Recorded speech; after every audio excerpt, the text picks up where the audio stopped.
Shalom. Puji Tuhan, kita ketemu lagi.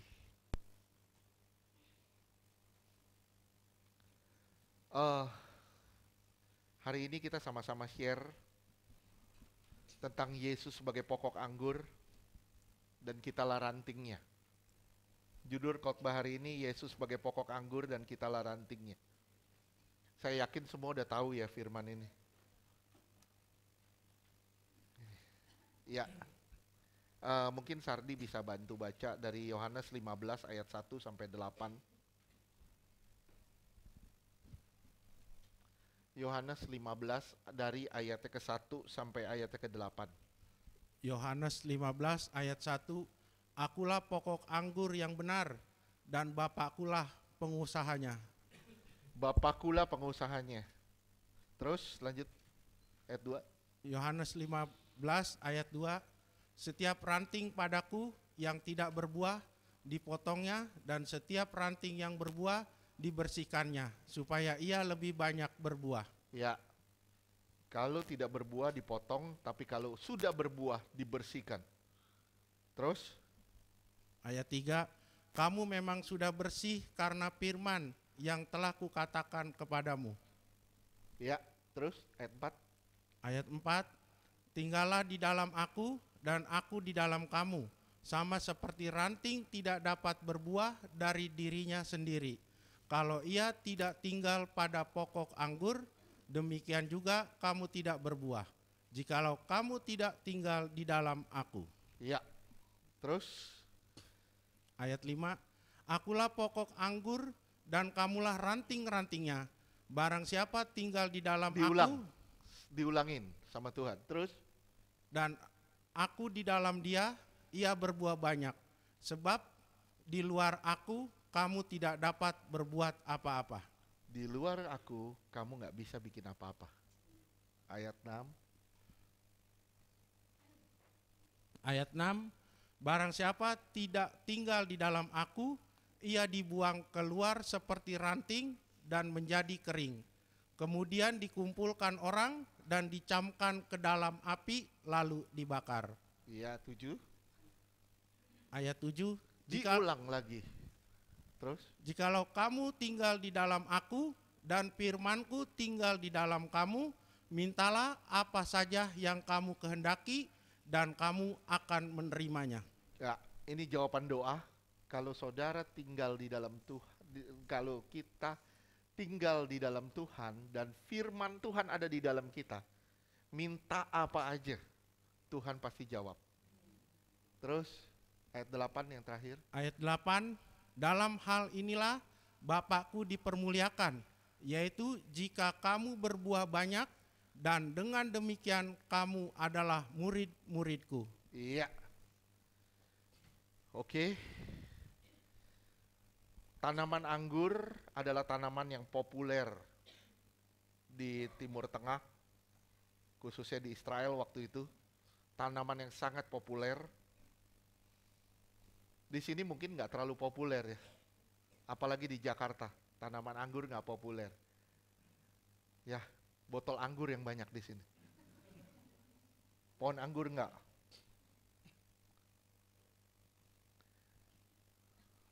Tuhan pakai kiasan untuk menggambarkan relasi antara Kristus dengan Israel. Israel sudah sejak perjanjian lama digambarkan sebagai kebun anggur Tuhan. Simak ya, Israel sudah dalam perjanjian lama digambarkan sebagai kebun anggur Tuhan. Sebenarnya Tuhan rindu Israel berbuah.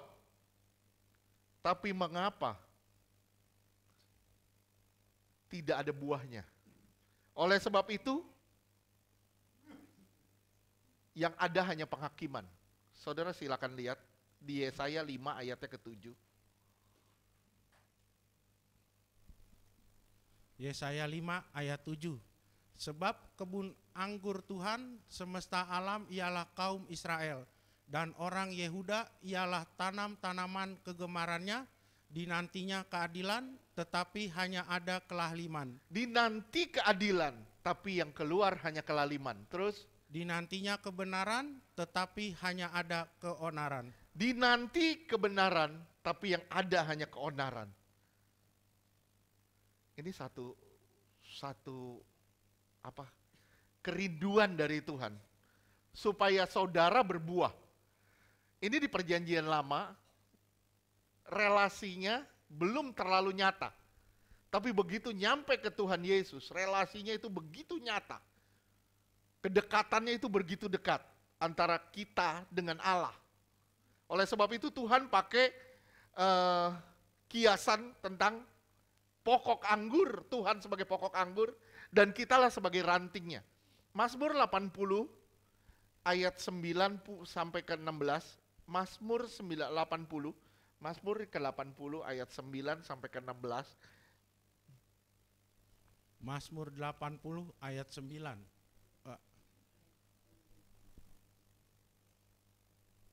Benar 8 ya. Ya, Telah kuambil pohon anggur dari Mesir, telah kau halau bangsa-bangsa, lalu kau tanam pohon itu. ya. Tuhan ambil pohon anggur itu dari Mesir. Siapa? Dilepasin dari Mesir. Bangsa Israel. Saudara dan saya sudah dilepasin dari Mesir. Dari semua belenggu, dari semua ikatan. Terus Tuhan tolong kita sedemikian rupa. Terus Ayat 10, engkau telah menyediakan tempat bagi dia, maka berakarlah ia dalam-dalam dan memenuhi negeri. iya, terus ayat berikutnya. Ayat 11, gunung-gunung terlindung oleh bayang-bayangnya, dan pohon-pohon aras Allah oleh cabang-cabangnya. Terus berikutnya. Ayat 12, dijulurkannya ranting-rantingnya sampai ke laut, dan pucuk-pucuknya sampai ke sungai Efrat. Terus 13. Ayat 13, mengapa engkau melanda temboknya, sehingga ia dipetik oleh setiap orang yang lewat. Iya. Jadi buahnya bukan dinikmatin Tuhan, tapi dinikmatin sama dunia. Dunia yang menikmatin, dicuri. Terus Ayat 14, babi hutan menggerogotinya dan binatang-binatang di padang memakannya. lihat berapa banyak dari kita punya rohani seperti ini. Begitu buahnya ada, ternyata buahnya bukan dari Tuhan. Buahnya dari dunia. Ternyata dunia yang bisa menikmatinya, Tuhan nggak bisa nikmatin. Terus akhirnya babi hutan yang menggerogoti. Terus Ayat 15, ya Allah semesta alam, babi kembali hutan melambangkan dosa ya. Stop dulu sebentar. Babi hutan itu melambangkan dosa. Begitu saudara punya kerinduan akan Allah itu hilang. Sorry, maaf saya bilang. Begitu saudara sudah gak mau lagi berdoa, gak mau lagi bersekutu sama Tuhan, siap-siap. Itu ambang kehancuran Anda. Siap-siap. Itu awal kehancuran Anda. Kalau Anda tidak bertobat, cepat atau lambat, ini akan ambruk. Saya cuma bilang sama saudara, balik selagi ada waktu, berbalik. Terus 16, berikutnya 15 ya. kembalikanlah kiranya, pandanglah dari langit, dan lihatlah indahkah pohon anggur ini. Indahkanlah, ya. Indahkanlah. Ya, terus berikutnya yang terakhir. Ayat 16, batang yang ditanam oleh tangan kananmu. Iya, Tuhan yang menanamnya. Tapi kalau saudara tidak mau berubah, hidup kita begitu-gitu aja. Ya iblis yang akan curi semuanya. Iblis akan ambil semuanya. Simak ya, hal ini terjadi karena Israel tidak menghasilkan buah.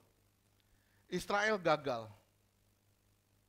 Betapa bahaya jika kita sebagai orang percaya tidak berbuah. Tujuannya supaya kita berbuah. Tuhan menghendaki ada satu relasi antara Dia dengan kita. Tujuannya adalah supaya kita bisa berbuah. Betapa bahaya jika kita sebagai orang percaya tidak berbuah. Ini adalah tema sentral dari Yohanes 15. Tuhan sebagai sumber yang membuat kita berbuah. Saya ulang sekali lagi. Tuhan itu adalah sumber yang membuat saudara berbuah. Yohanes 15 ini adalah undangan untuk orang-orang percaya, di mana saudara diundang tinggal di dalam Dia, dan saudara mengundang Dia untuk tinggal di dalam saudara.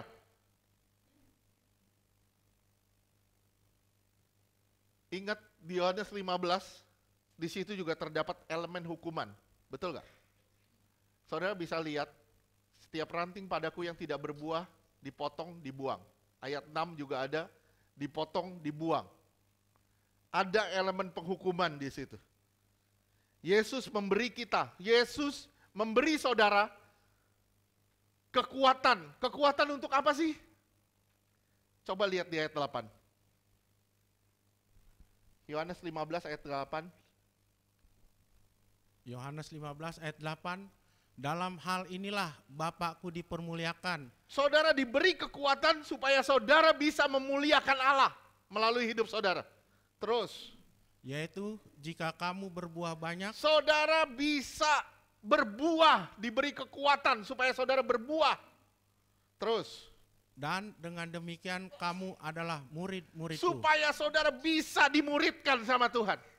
Bisa diatur, dididik, dibentuk sama Tuhan. Tujuannya itu. Ini undangan dari Tuhan. Mau gak kita kembali ke jalan Tuhan?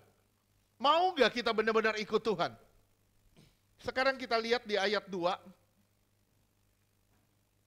Di situ dibilang, setiap ranting padaku yang tidak berbuah dipotongnya, dan setiap ranting yang berbuah dibersihkannya, supaya ia lebih banyak berbuah.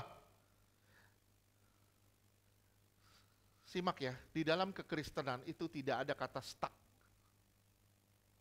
Tidak ada kata stuck. Yang ada naik atau saudara turun melorot. Kita ibaratin gini. Saudara naik roll trap, apa sih roll trap? Roller coaster. Bukan, roll trap apa? Eskalator. Apa dia bilang kalkulator?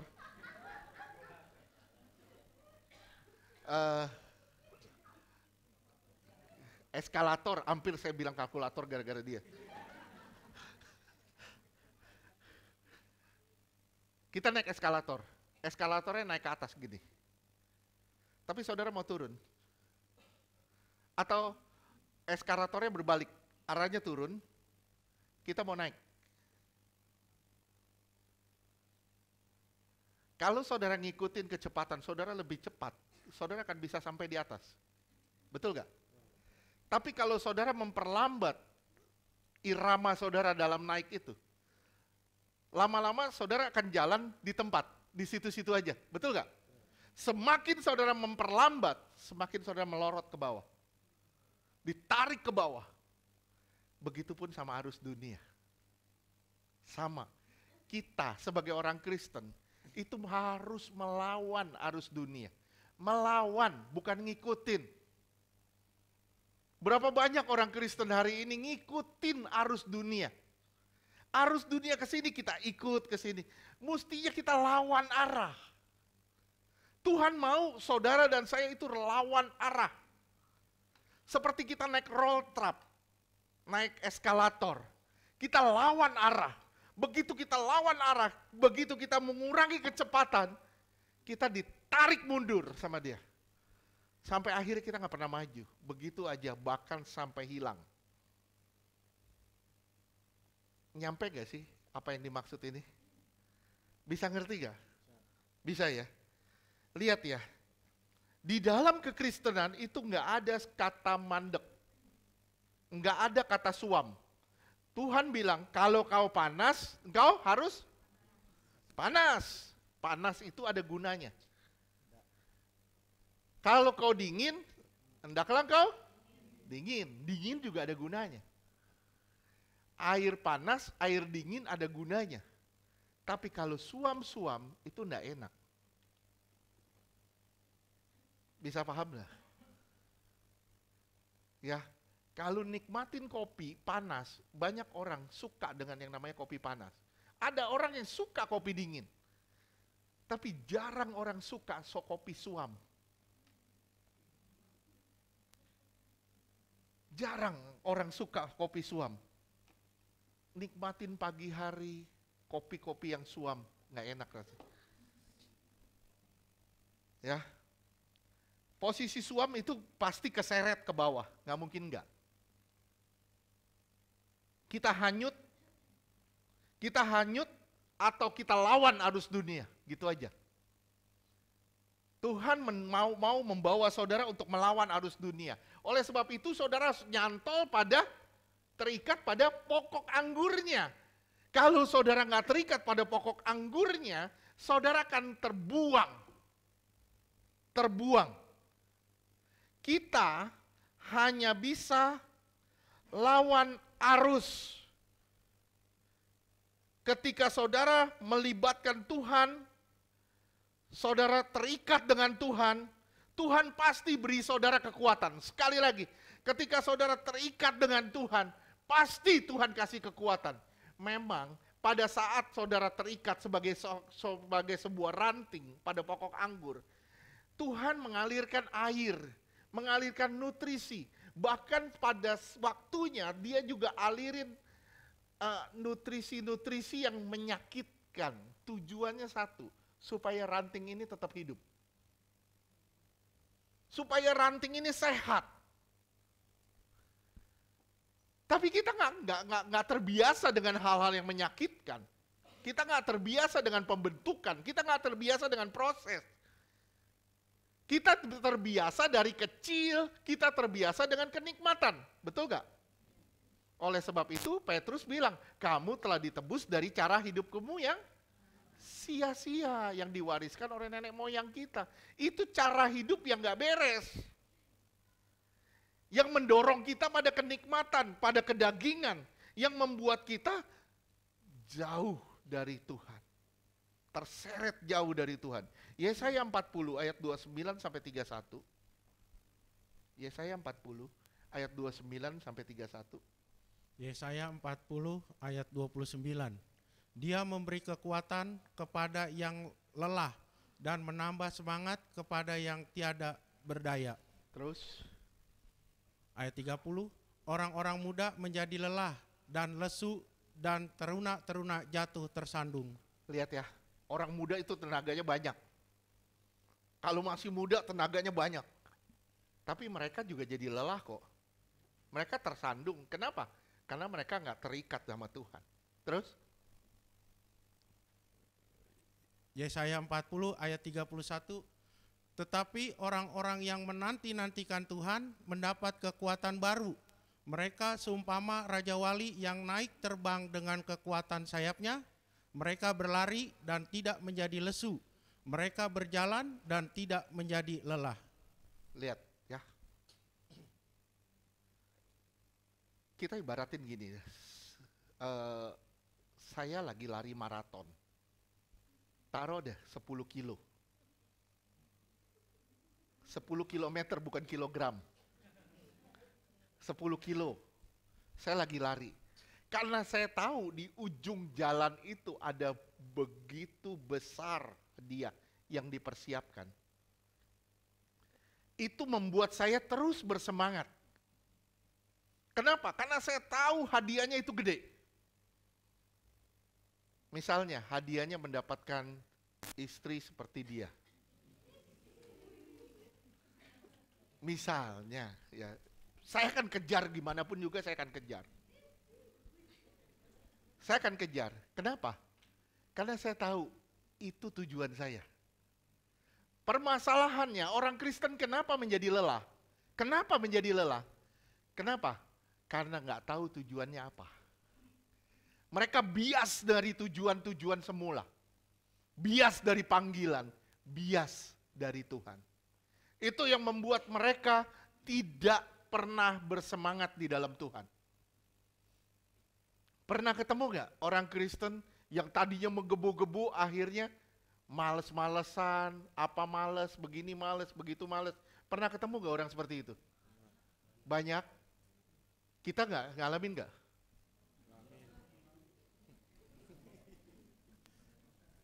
Saudara ketemu orang seperti itu? Ketemu ya?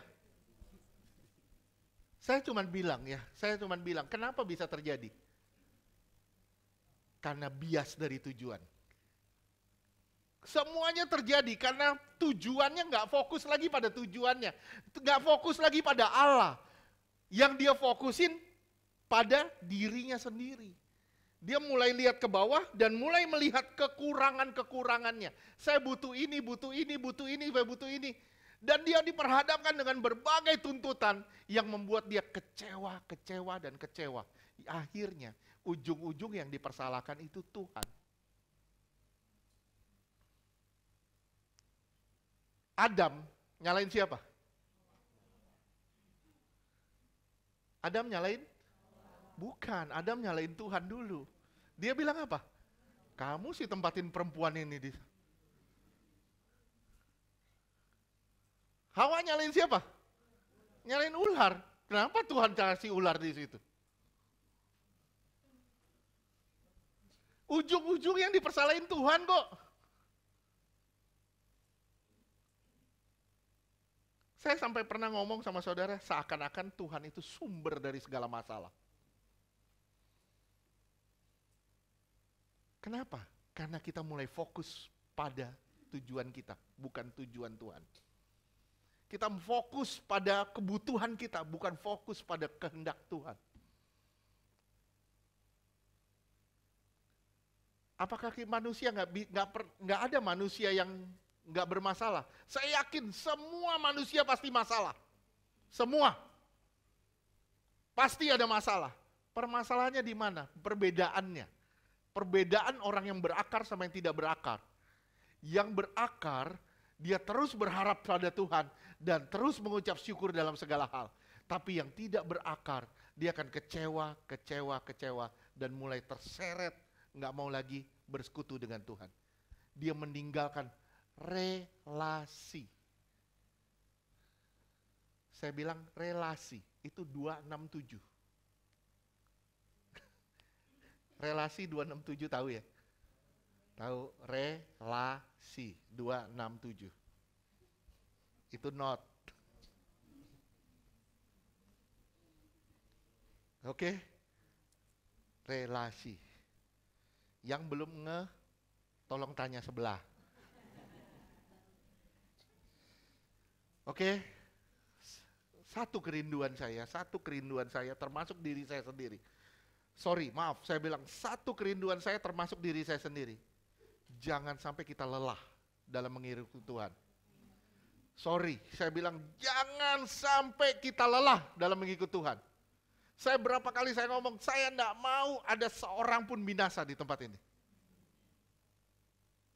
Kalau saudara dengar, saudara sadar, ayo balik ke Tuhan. Bangun hubungan lagi sama Tuhan. Bangun relasi lagi sama Tuhan, dia akan suntikin kekuatan kepada kamu untuk berbuah, untuk menjadi murid, dan untuk memuliakan dia. Amin. Oke, terus kita lanjutkan ke ayat 3. Yohanes 15 ayat ketiga. Yohanes 15 ayat 3. Kamu memang sudah bersih karena firman yang telah kukatakan kepadamu. Iya, firman adalah pembersih yang akan membuat orang bertumbuh. Oleh sebab itu firman itu penting. Tolong, sesuatu yang penting jangan diabaikan. Sesuatu yang penting jangan diabaikan. Saya pernah ngomong sama saudara, saya ibaratin gini, kita ini pakaian kotor. Pakaian kotor, saudara tahu laundry? Pintunya satu di depan. Ya, laundry coin. Ya, oke. Saudara ini kita pakaian kotor. Kita masuk ke dalam. Oke? Masuk ke dalam. Firman itu deterjennya. Firman itu deterjennya. Begitu mesinnya jalan, deterjen ke air mengalir beserta deterjen. Kita digerus di situ, diputer. Dan kita mengalami pembersihan. Dan itu proses yang sangat menyakitkan. Sakit banget di situ. Kenapa? kita harus melawan apa yang kebiasaan-kebiasaan kita. Kita ditaruh di posisi yang gak nyaman di situ. Kita masuk ke mesin itu, kita diputar demikian rupa. Kita dikasih deterjen sampai saudara dan saya bersih.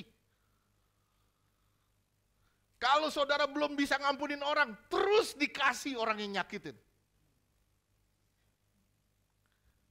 Sampai kapan Pak? Sampai kamu bisa mengampuni orang itu. Begitu saudara udah ngampunin, dikasih yang lebih gila lagi.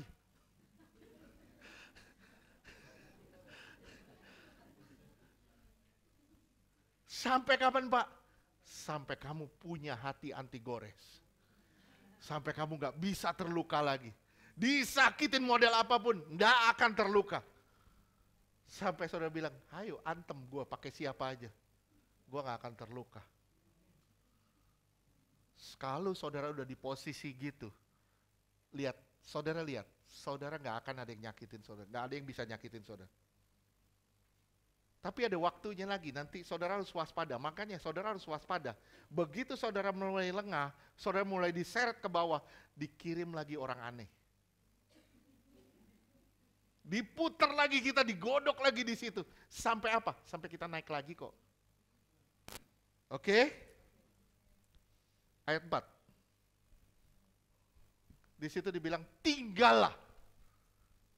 Yohanes 15 ayat 4. Tinggallah di dalam aku dan aku di dalam kamu. Stop dulu. Tinggallah. Berarti kita sudah di sana atau kita lagi berusaha ke sana?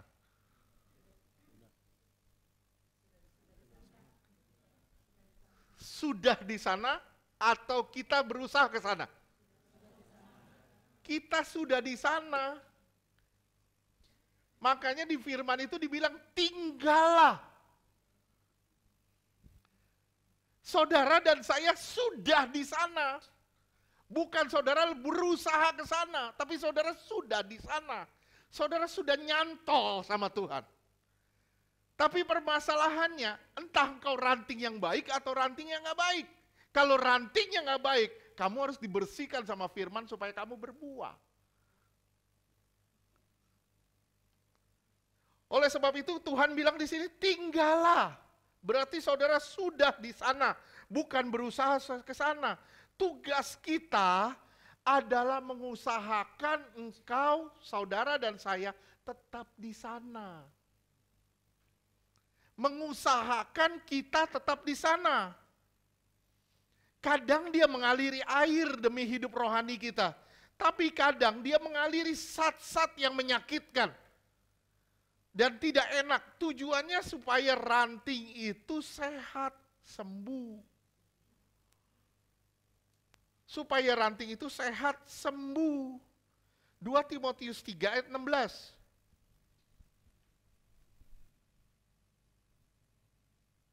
2 Timotius 3 ayat 16. Segala tulisan yang diilhamkan Allah memang bermanfaat untuk mengajar. Bermanfaat untuk apa? Mengajar. Mengajar yang pertama. Terus? Untuk menyatakan kesalahan. Untuk menyatakan kesalahan. Koreksi. Firman Tuhan bertujuan untuk ngajar, koreksi, terus? Untuk memperbaiki kelakuan dan untuk mendidik orang dalam kebenaran. Mendidik. Bahasanya itu mengarahkan. Coba lihat bahasa Inggris ya deh.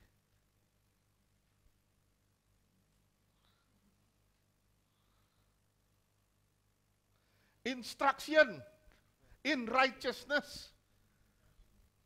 Instruction. Lebih tepat bukan mendidik, tapi mengarahkan saudara pada kebenaran. Memberi instruksi saudara, gimana caranya hidup yang benar. Itu firman Tuhan, tujuannya di situ, mengajar, menyatakan kesalahan, koreksi. Nah, ketiga hal ini yang dibutuhkan apa? Supaya ketiga hal ini bisa benar-benar nyata. Yang dibutuhkan apa? Apa? Kerendahan hati. Kalau saudara nggak punya kerendahan hati, ada firman yang datang, saudara bilang, lu ngakimin gue lo. Kenapa? Nggak punya kerendahan hati. Kita merasa ditegur, kita merasanya dihakimi. Menyatakan kesalahan, kita dikoreksi, rasanya kita dihakimi. Kita diarahkan, rasanya kita dihakimi. Kenapa? Karena kita nggak punya kerendahan hati. Tapi kalau saudara punya kerendahan hati, saudara akan gampang sekali diajar. Saudara akan gampang dibentuk. Saudara akan gampang diarahkan. Saudara kembali lagi, ya, kembali ke bahasa Indonesia. Ardi mau pakai bahasa Inggris gak apa-apa. Waduh. Oke, Yohanes 15 ayat 4.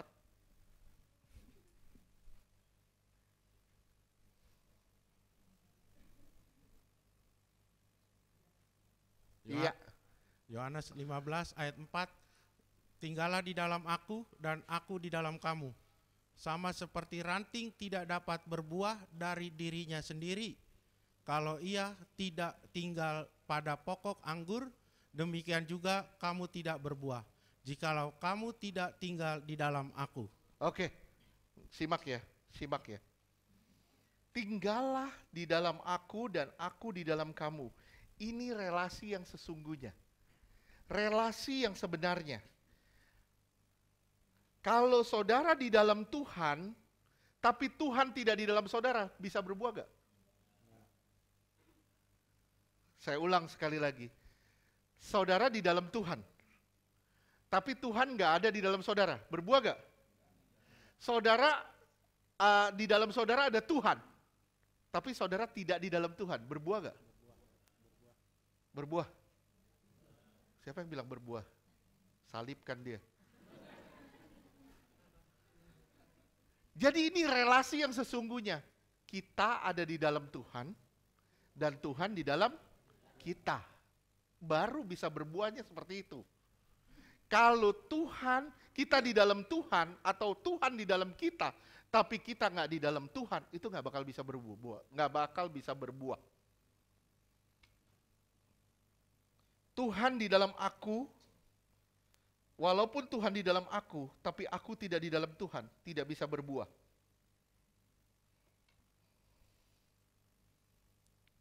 Banyak orang, simak semuanya. Banyak orang kelihatannya di dalam Tuhan. Kelihatannya di dalam Tuhan. Tapi Tuhan gak ada di dalam dia. Masih bingung? Kelihatannya di dalam Tuhan, tapi Tuhan gak ada di dalam dia. Contohnya apa? Jatuh gelas, aduh puji Tuhan, haleluya. Ketabrak mobil, haleluya. Dikit-dikit darah Yesus, darah Yesus. Dikit-dikit darah Yesus. Ada apa? Darah Yesus. Kelihatannya di dalam Tuhan. Ya, tapi Tuhan tidak di dalam dia. Begitu harga dirinya diusik, waduh haleluya, berubah jadi halilintar. Berubah jadi halilintar. Waduh, nyerocos, ngoceh, jegar. Saudara tahu knalpot ereking? Bahasa tahu. Knalpot ereking. Itu kalau pagi dinyalain, breng, berisik banget. Sedikit-sedikit haleluya. Dikit-dikit shalom, puji Tuhan, darah Yesus. Tapi begitu harga diri kena, waduh luar biasa. Kalau marah udah kayak halilintar. Merepet terus. Kalau Tuhan gak bikin stop, dia gak stop. Mulutnya terbuka terus. Ya, saudara tahu 7-Eleven? 24/7. Nggak pernah tutup. Tutupnya cuma pas tutup mata tidur baru nutup. Begitu istri lagi tidur, suaminya bilang, aduh, luar biasa damainya hidup itu.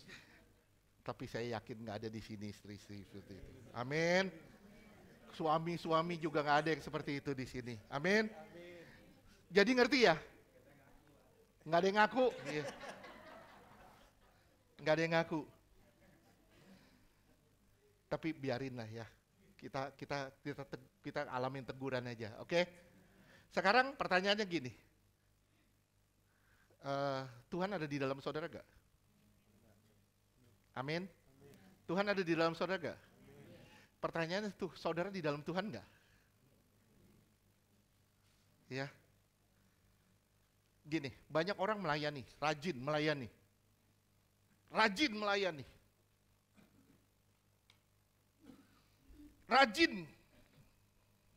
Rajin pelayanan. Tapi hidupnya semeraut.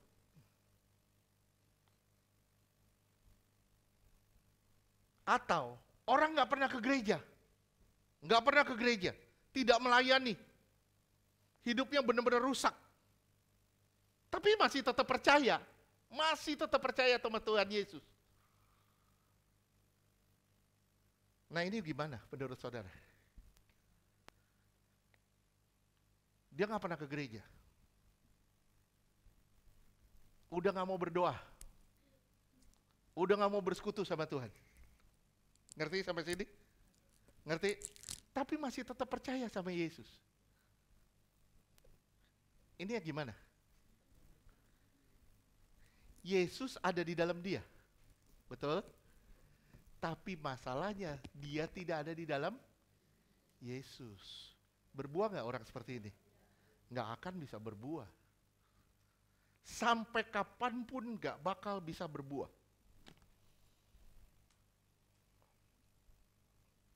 Nggak apa-apa, Pak, saya nggak ke gereja. Yang penting perpuluhan saya nyampe terus.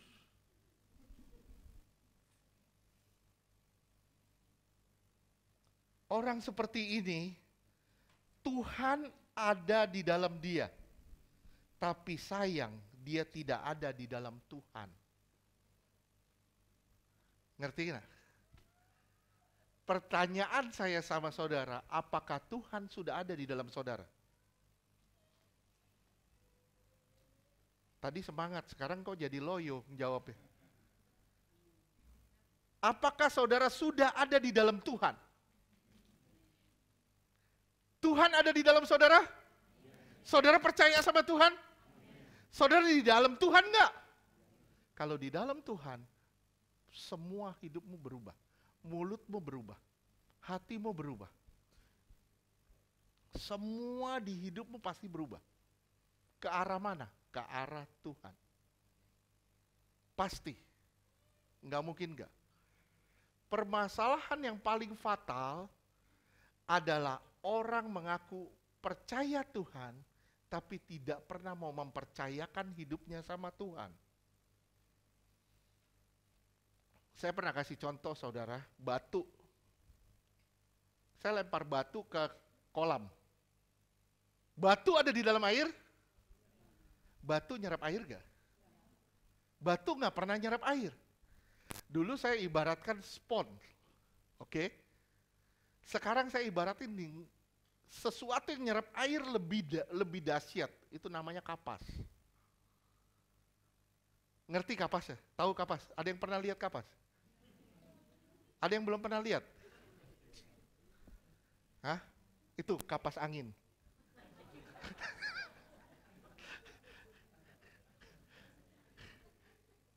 Ada yang pernah lihat kapas? Semua udah tahu kapas kan? Ya, kalau yang belum tahu kasih tunjuk sebelah. Oke. Dulu saya pakai spons, sekarang saya pakai kapas. Saudara lempar batu. Batu di dalam air. Tapi batu nggak pernah bisa nyerap air. Begitu saudara angkat, batu di dalam batu kering, nggak ada airnya. Ngerti dah? Sekarang saudara lempar kapas deh, seikat, segumpal kapas. Saudara lempar kapas. Kapas begitu cepat nyerap air, betul gak? Kapas di dalam air, kapas nyerap air. Sampai sini ngerti? Saudara tungguin berapa lama? Wujud kapas sudah gak bisa dilihat lagi. Ngerti gak sih? Ngerti? Bisa gak saudara di dalam air saudara ngelihat wujud kapas itu? Nggak bisa karena dia udah nyatu sama air. Itu yang Paulus bilang, hidupku bukan milikku lagi, tapi sudah Kristus yang hidup di dalam aku. Galatia 2 ayat 20.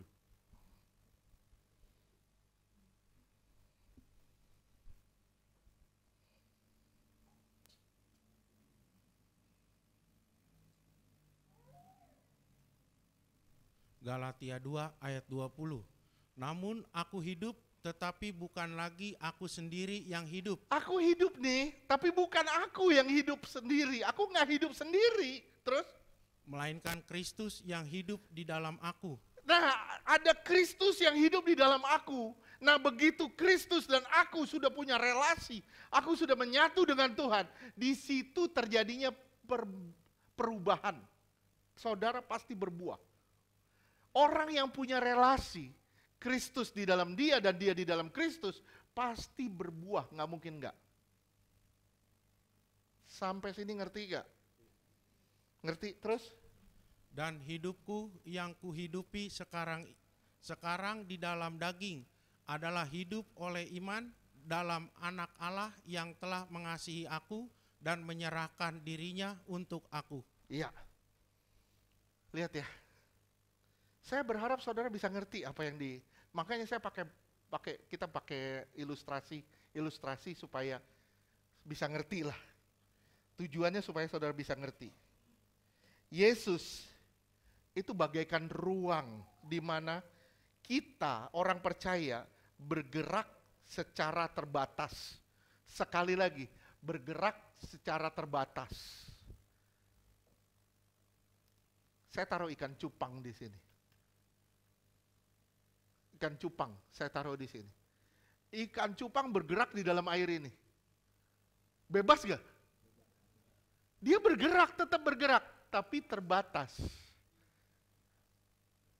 Sorry, maaf. Orang yang di dalam Tuhan, itu ruang geraknya pasti terbatas. Benar-benar orang yang menyadari kalau dia di dalam Tuhan, saya bilang, pasti ruang geraknya terbatas, gak mungkin gak. Saudara dipepet orang, mau ngumpat udah gak bisa. Saudara ditabrak orang, mau marah-marah, udah gak bisa. Kenapa? Ruang geraknya sudah terbatas. Ngerti nggak sampai sini? Ngerti? Yesus itu bagaikan ruang di mana kita orang percaya itu bergerak dengan terbatas. Kebebasan kita di dalam Dia, kebebasan kita orang-orang percaya itu terjadinya di dalam Tuhan. Di luar Tuhan, justru kita malah terbelenggu oleh dunia. Sekali lagi, di luar Tuhan, justru tanpa sadar saudara akan terbelenggu di dalam dunia. Di luar Tuhan, oleh sebab itu di ayat 5 itu dibilang, di luar Tuhan kamu gak bisa buat apa-apa. Ayat 5.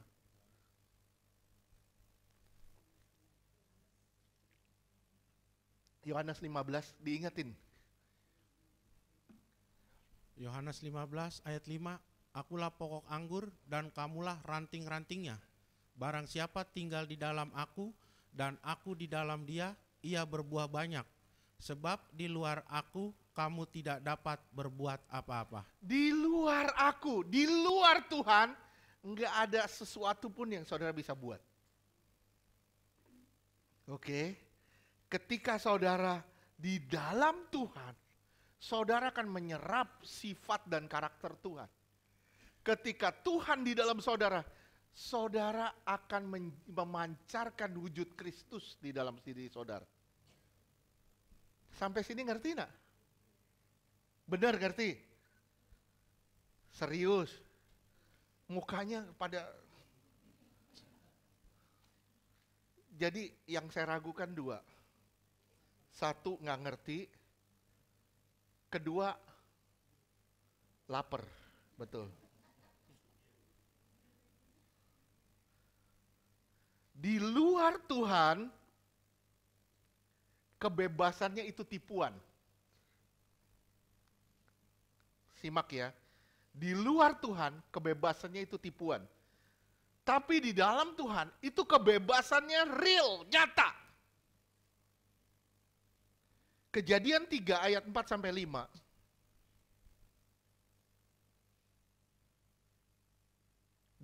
Ditandain ya, di Yohanes 15 ya. Kejadian 3 ayat 4, tetapi ular itu berkata kepada perempuan itu, sekali-kali kamu tidak akan mati. Iya, ular nipu perempuan dan dibilang kalau kamu makan buah itu, perempuan itu bilang kalau aku menjamannya, aku pasti mati. Tapi iblis bilang kalau kamu makan, kamu nggak mati. Terus ayat berikutnya. Kejadian 3 ayat 5. Tetapi Allah mengetahui bahwa pada waktu kamu memakannya, matamu akan terbuka. Dibohongin. Pada waktu kamu makan, matamu terbuka. Terus? Dan kamu akan menjadi seperti Allah, tahu tentang yang baik dan yang jahat. Iya, saya bilang di sini, sorry, pakai bahasa Inggris ya. Eyes open, iblis bilang. Ternyata dibalik, blinded by sins, dibikin buta karena dosa. Iblis bilang, ya oke, kalau kamu makan, kamu akan melihat. Tapi ternyata begitu dia makan, dibikin buta. Karena dosa. Itu tipuan iblis. Berapa banyak orang masuk tipuan hari ini?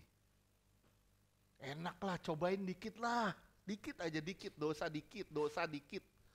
Kita mulai toleransi sama dosa. Begitu saudara dan saya mulai toleransi sama dosa, saudara gak sadar, kita mulai dibikin buta oleh dosa.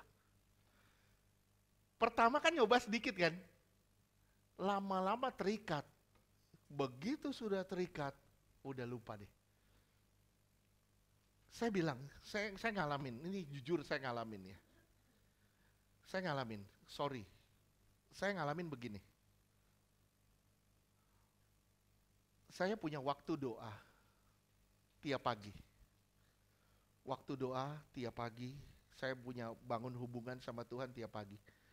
Begitu itu mulai saya kasih kendor, itu akan kendor beneran. Itu akan jadi kendor beneran. Bener. Begitu itu udah mulai kendor, mau balik lagi itu susah. Sulit. Nah, begitu itu udah mulai kendor, ini otak udah mulai kemana-mana. Udah mulai ngaco. Kita mesti menyadari hal itu. Begitu kita menyadari hal itu, balik. Bangun lagi relasi sama Tuhan. Bangun lagi hubungan sama Tuhan. Begitu hubungan mulai terbangun lagi, kita kembali ke jalur Tuhan. Kita mulai terbuka lagi mata kita tentang Tuhan. Selama ini, begitu saudara mulai hilangin hubungan saudara sama Tuhan, tanpa saudara sadar, saudara sedang dibikin buta oleh dosa. Saudara dibikin gak sadar kalau itu ada satu kesalahan. Ngerti dah? Oke, ngerti? Oke. Saudara udah ngerti ya? Kita di dalam Tuhan dan Tuhan di dalam kita. Saudara mungkin pernah lihat orang yang melayani tapi mulutnya kasar bener? Pernah lihat orang yang melayani mulutnya kasar? Ya, itu. Tuhan ada di dalam dia, tapi dia tidak di dalam Tuhan. Itu salah satu contohnya. Oke. Iblis hendak rusak gambar Allah. Dengan dibalikannya firman Tuhan. Saat kita keluar, iblis tangkap. Iblis bilang, enggak apa, tenang aja. Saya kasih contoh. Ini saudara dapat kebebasan di dalam sini. Kita mulai bete sama keadaan kita. Kita mulai bete sama keadaan kita dan kita bilang, Tuhan gak enak di dalam. Begini gak boleh, begitu gak boleh, begini salah, begitu salah. Kita mulai gak nyaman di dalam sini.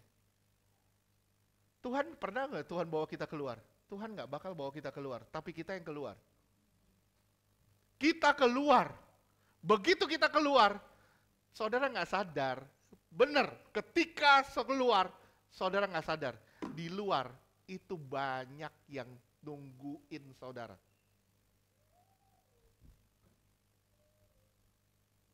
Di luar itu banyak sekali musuh yang tidak kelihatan lagi nunggu saudara.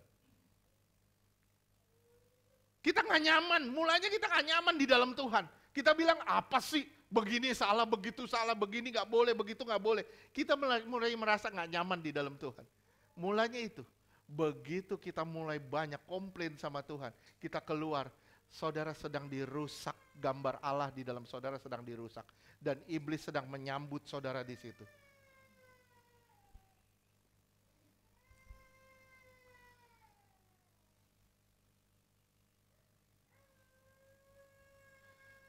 Ingat ya, ingat satu hal. Saudara itu temple of God. Amin enggak? Saudara bait Allah, amin enggak? Berarti ada roh Allah tinggal di dalam saudara, amin enggak? Kalau ada roh Allah tinggal di dalam saudara, berarti saudara itu bait Allah.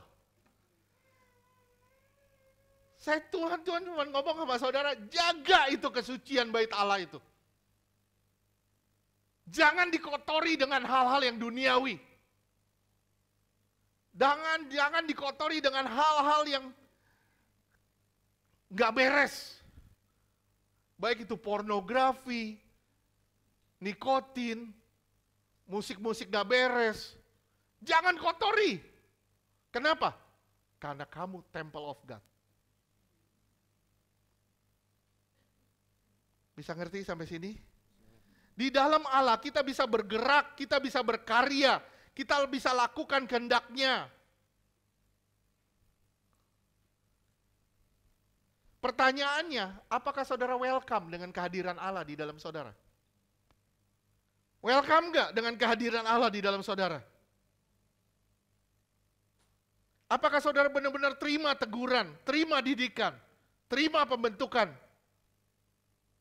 Bagaimana dia bisa bergerak di dalam kita sempurna, sampai kita bisa benar-benar merasakan dia terpancar dalam kehidupan kita. Bagaimana caranya dia bisa bergerak sampai dia bisa terlihat dalam kehidupan kita. Nggak gampang loh. Sampai orang bilang gini, ih Ibu Kusuma beda banget ya.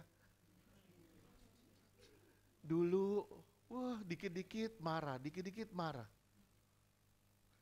Sekarang sabar, diapain diem aja. Kenapa? Orang bisa ngomong gitu, itu karena ada perubahan.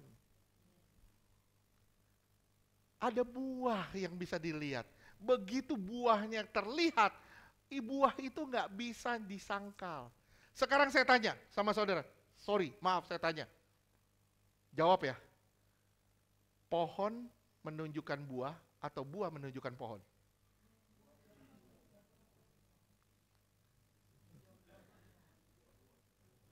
Buah menunjukkan pohon. Betul? Setuju nggak? Apa bingung? Saya ulang sekali, saya lihat banyak yang bingung. Tolong jangan bingung.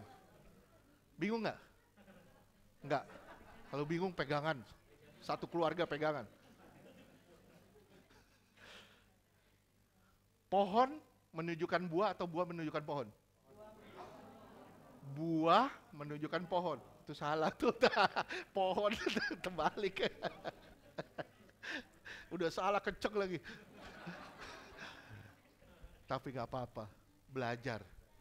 Namanya belajar, kita siap dipermalukan. Ya, jadi buah menunjukkan pohon.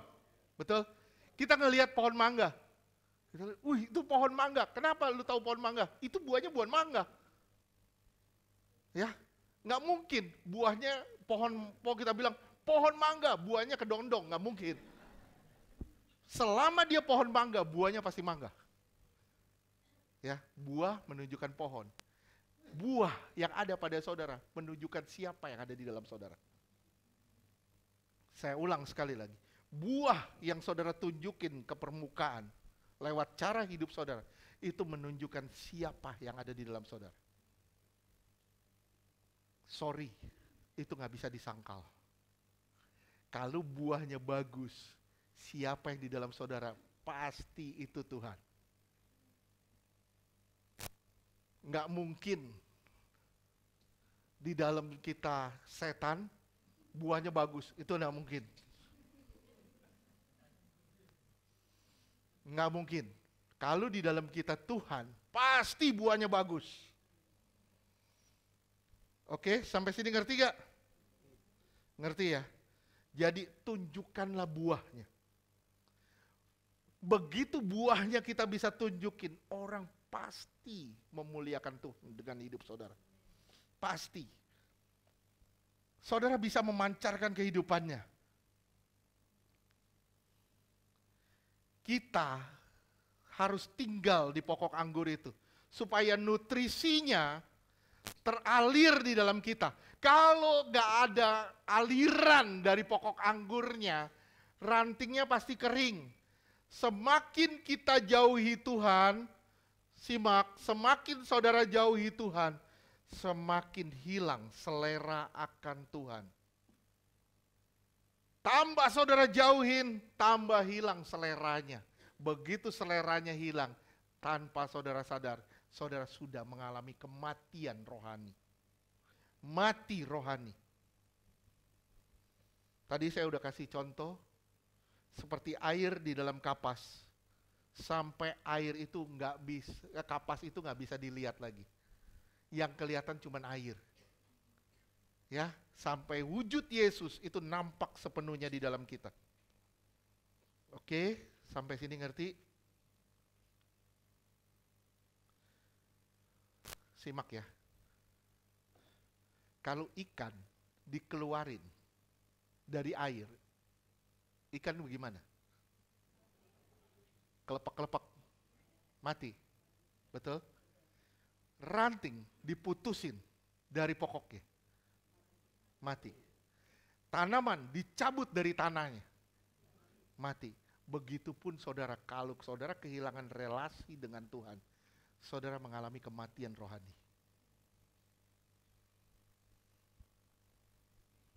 Bisa ngerti enggak sih? Bisa.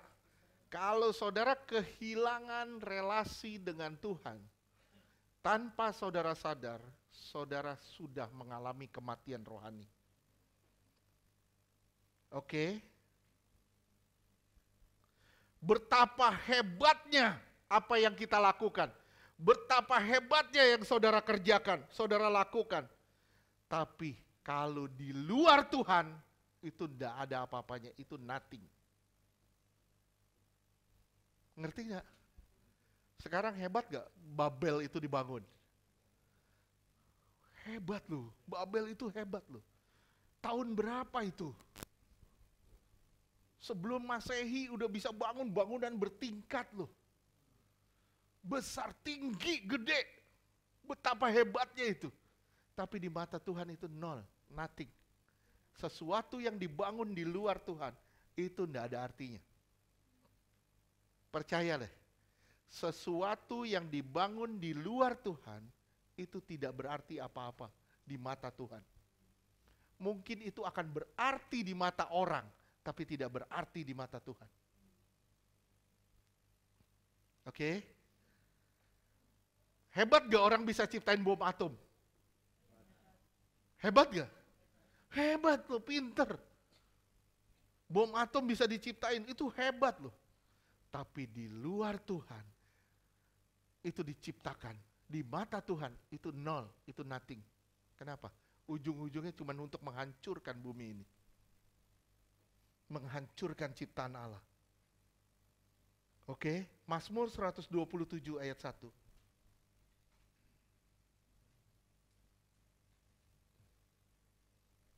Mazmur 127 ayat 1, nyanyian Ziarah Salomo. Jikalau bukan Tuhan yang membangun rumah, sia-sialah usaha orang yang membangunnya. Kalau bukan Tuhan yang bangun rumahnya, rumah tangganya, kalau bukan Tuhan dasarnya, sia-sia. Semuanya pasti sia-sia. Tapi kalau dasarnya itu Tuhan, semuanya akan jadi something. Enggak akan jadi nothing. Terus? Jikalau bukan Tuhan yang mengawal kota, sia-sialah pengawal berjaga-jaga. Oke. Sekarang kita kembali ke ayat 6.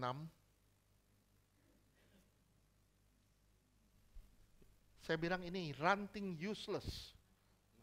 Ya, ranting yang useless, gak ada gunanya. Sebagus apapun buat tangan kita di luar Tuhan, itu tidak ada harganya.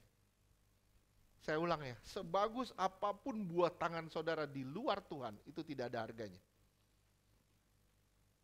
Sehebat apapun saudara pelayanan di luar Tuhan, itu tidak ada harganya. Sekecil apapun pelayanan saudara, didasari pada kehendak Tuhan, itu berharga luar biasa. Mungkin saudara bilang, saya tidak bisa apa-apa. Saya cuma bisa mengutin sampah. Itu berharga banget loh bagi Tuhan. Gak apa-apa saudara mengutin sampah. Tapi saudara gak dipungut sama iblis. Daripada kita gak mau jijik sama sampah, tapi kita dipungut sama iblis. Hal terkecil yang dilakukan manusia, tapi untuk Tuhan, itu betapa berharganya di mata Tuhan. Dibanding hal besar di luar Tuhan, gak ada harganya. Oke, ranting useless. Ayat 6, ya, barang siapa tidak tinggal di dalam aku, ia dibuang keluar seperti ranting dan menjadi kering. Kemudian dikumpulkan orang dan dicamkan ke dalam api lalu dibakar. Iya. Kenapa? Kenapa begini? Karena sudah tidak ada relasi. Halo? Saudara-saudara di sini yang sudah kehilangan nafsu doa? Siapa? Gak usah angkat tangan. Tapi saya mengundang saudara balik ke Tuhan. Balik ke Tuhan. Jangan sampai engkau jadi ranting yang useless. Gak ada gunanya. Balik ke Tuhan. Kenapa? Karena pada dasarnya engkau berharga di mata Tuhan.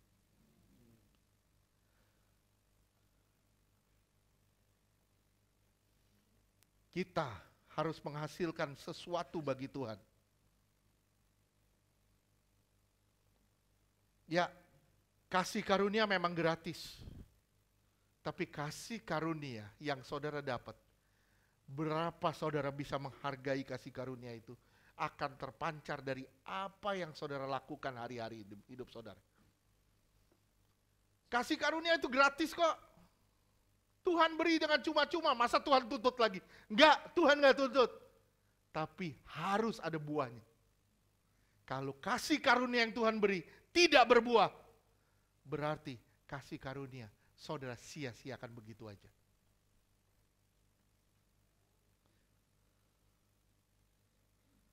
Ingat ya, Tuhan pakai saudara, bukan saudara pakai Tuhan.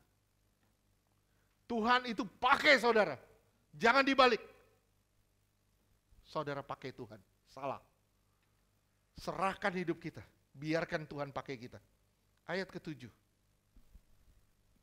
Yohanes 15 ayat 7. Jikalau kamu tinggal di dalam aku dan firmanku tinggal di dalam kamu, mintalah apa saja yang kamu hendaki dan kamu akan menerimanya. Oke. Ayat 4 sekali. Ayat 5 2 kali. Ayat 7 sekali lagi, 3 kali. Tapi di sini dirubah sama Tuhan.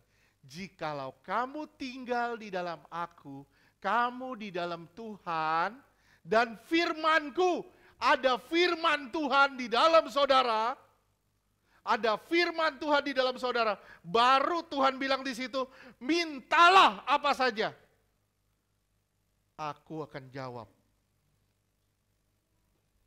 Permasalahannya, kita Tuhan, kita merasa kita di dalam Tuhan, tapi permasalahannya firman Tuhan gak ada di dalam kita. Akhirnya yang kita minta adalah kebutuhan saja. Kebutuhan jasmani saja. Seharusnya yang kita minta adalah kebutuhan rohani. Kalau saudara minta kebutuhan rohani, dijawab gak? Pasti. Enggak mungkin enggak. Firman itu, simak ya, firman itu bukan ayat-ayat. Firman itu yang berharga dari firman, itu nilai dari ayat itu. Bukan sekedar perkataan, tapi nilainya.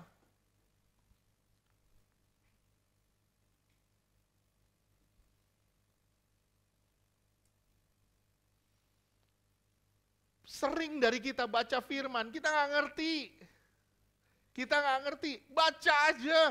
Ngerti nggak ngerti, baca aja. Kenapa? Karena suatu hari Roh Kudus akan bikin kita ngerti. Itu nilainya. Makanya dibilang yang paling penting itu nilai dari firman itu. Bukan sekadar perkataannya, tapi nilainya.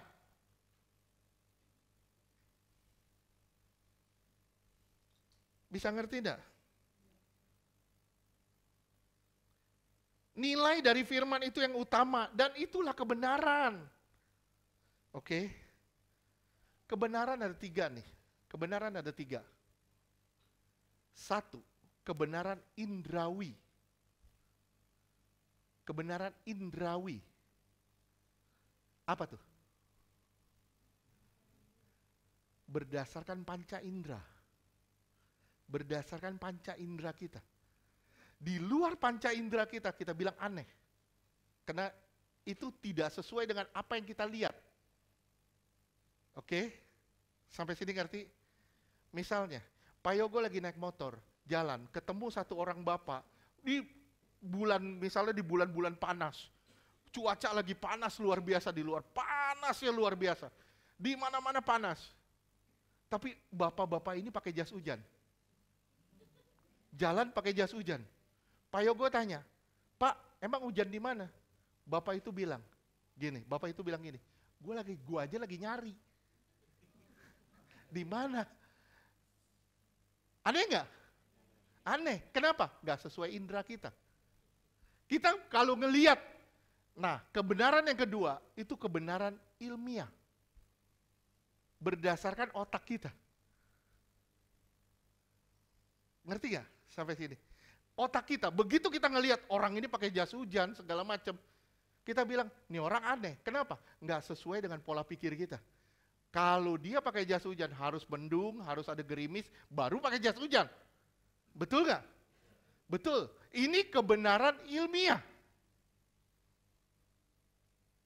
Kebenaran ilmiah.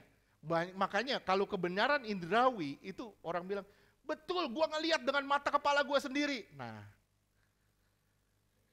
betul, gua ngelihat dengan mata kepala gua sendiri. Pertanyaan saya, kebenaran indrawi itu benar gak 100%? Benar gak? Enggak, bukan kebenaran yang hakiki, itu bukan kebenaran yang hakiki. Ya. Misalnya, gimana ya misalnya? Siapa ya? Misalnya, siapa ya? Ari lagi jalan, ada cewek nih. Cewek lagi naik mobil bilang, Mas Ari ikut. Mas Ari ikut. Terus Vera ngeliat, Vera bilang, bener dia pacaran, gua ngeliat dengan mata kepala gua sendiri. Bener, dia pacaran, gue ngeliat dengan mata kepala gue sendiri. Nah ini kebenaran indrawi. Dan ini gak ada kebenarannya sebenarnya. Kedua, kebenaran ilmiah. Kita mulai ngolah, kita tanya ke Ari, Ri lu pacaran? Enggak kok, gue lagi jalan, dia kasihan ngeliat gue, jalannya terpatah-patah. Dia kasihan. Dia kasihan lihat gue jalannya gini-gini, akhirnya dia bilang, yuk Mas Ari ikut. Nah dia kasihan faktornya. Nah ini kebenaran ilmiah. Bukan saya ngomong, kamu yang ngomong. Nah ketiga, ini kebenaran yang kedua itu kebenaran ilmiah. Yang ketiga, kebenaran ilahi. Dan ini nggak bakal bisa disangkal. Misalnya, bapak tadi naik motor, ketemu Pak Yogo. Dia dari rumah udah dikasih tahu sama Tuhan, kamu pakai jas hujan ya, karena tiba-tiba akan turun hujan.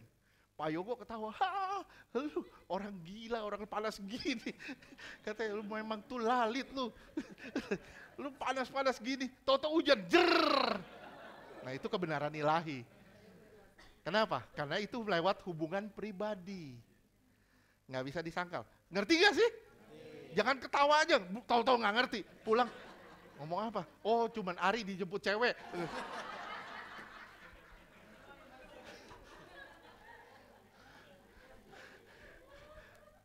Kayak saya khotbah hati seorang gadis, hati seorang Ari taunya cuma hati janda doang.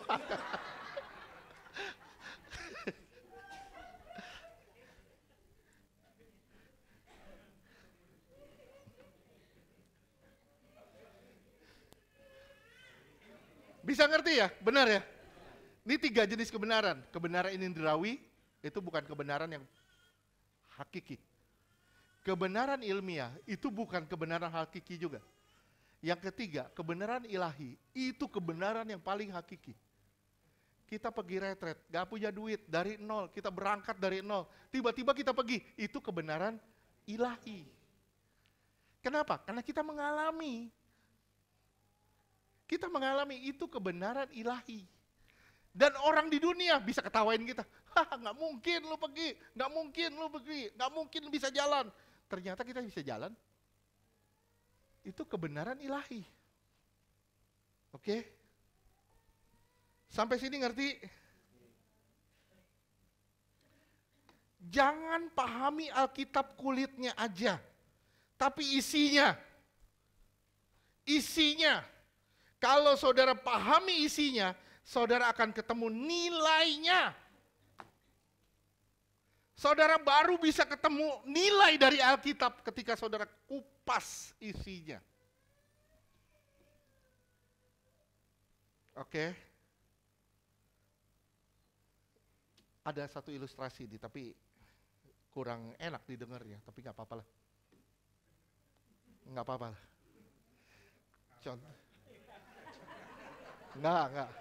Ari lagi, mau Ari? Nggak, ini tupai sama monyet deh ceritanya. Tupai ketemu monyet.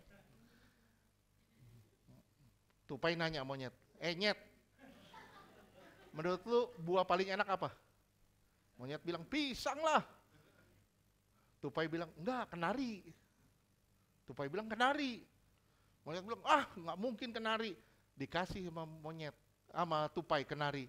Digigit nggak bisa, keras kulitnya. Bilang, apa ini, sampah. Monyet bilang, nggak enak. Nggak enak, dibuang sama monyet. Sampai si tupai ini gigit kulitnya, dihancurin, dikupas, ketemu isinya.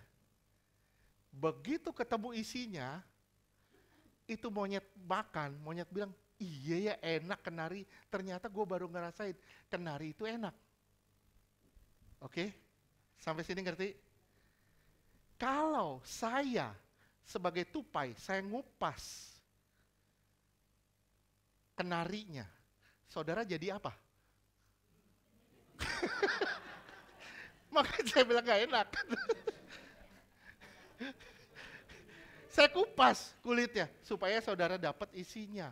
Begitu saudara dapat isinya, baru saudara bilang, iya enak lu ternyata.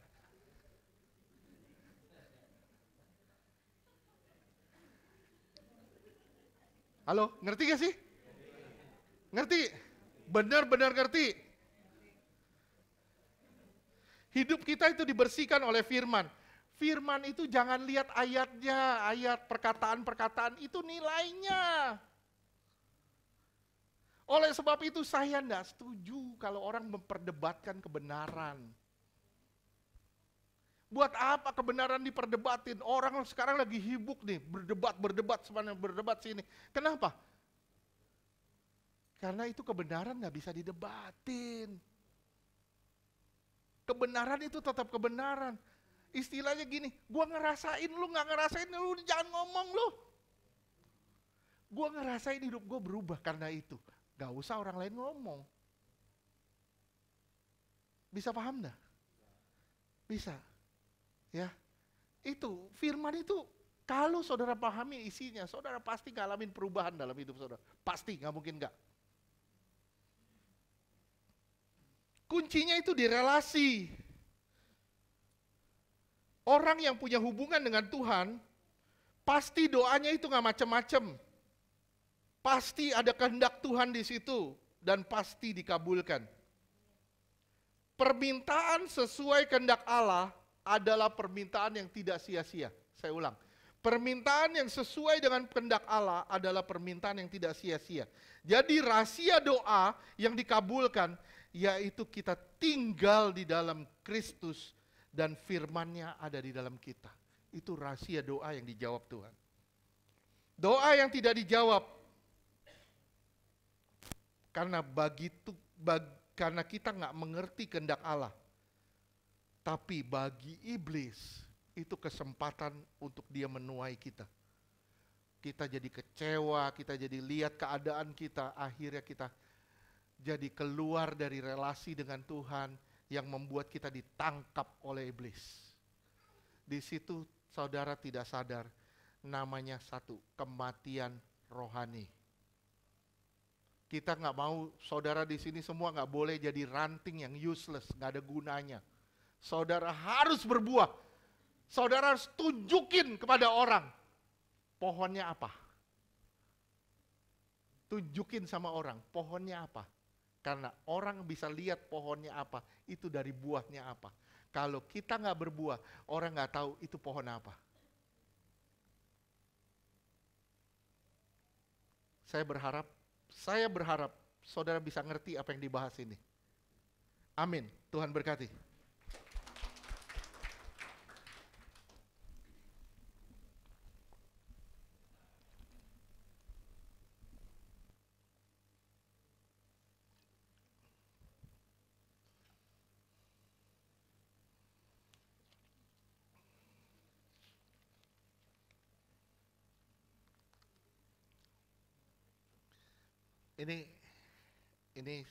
Ini saya baru tadi pagi saya dapat sesuatu dari Tuhan. Mungkin per bulan depan 1 kali 1 bulan ada bagian saudara untuk berkhotbah. Saya nggak bilang semua. Tapi ada orang-orang yang memang ditunjuk sama Tuhan. Ya, jadi sekali 1 bulan itu ada bagian saudara. Ya, jadi gini, sekali si A, sekali istri saya, 2 kali saya. Udah langsung garuk-garuk.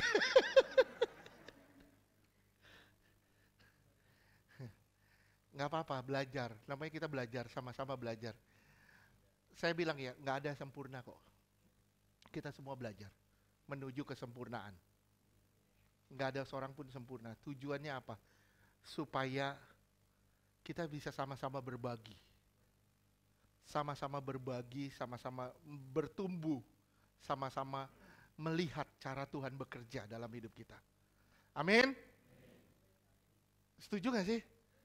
Ini baru tadi pagi saya dapat ya. Jujur baru tadi pagi. Jadi mulai bulan depan itu akan mulai dipersiapkan. Tapi maaf saya bilang itu tidak bakal dadakan. Tidak akan dadakan. Nanti akan ditunjuk mungkin 3 minggu sebelumnya akan diberitahu.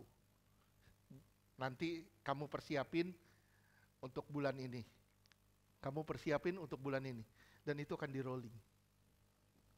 Ya, puji Tuhan kalau kita dapatnya, puji Tuhan siapa aja saya juga belum tahu, tapi kalau sampai Pak Yogo ya puji Tuhan.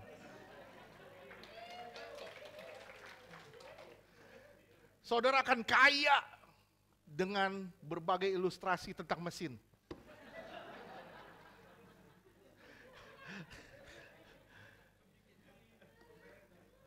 Iman kita diibaratkan dengan mesin.